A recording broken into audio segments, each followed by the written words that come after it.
puputulin natin guys yung malunggay para maganda ang tubo niya, para lagi siyang bago. Ayan, habang maliit pa ito puputulin na natin. Hindi kamukha noon. Yung isa na yun, oh, sobrang taas. Sobrang taas na malunggay. Kaya hindi ko siya igagayahin dyan. Ito habang maliit pa kaya ko siyang abutin. Puputulin ko na. Guys, putulin ko lang yung malunggay.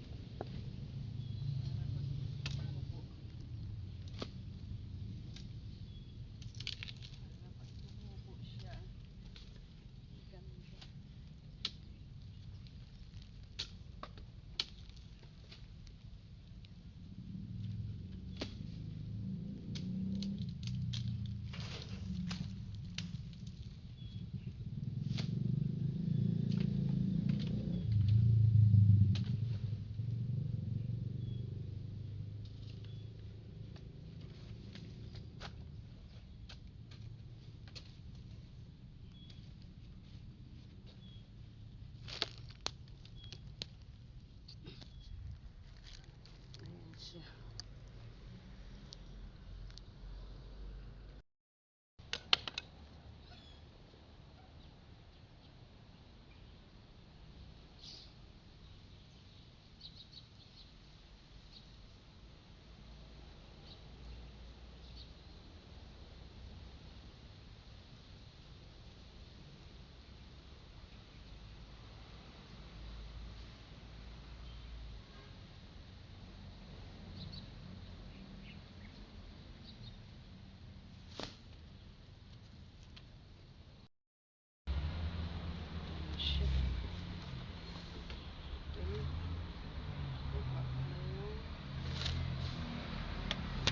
Pamimigay natin yung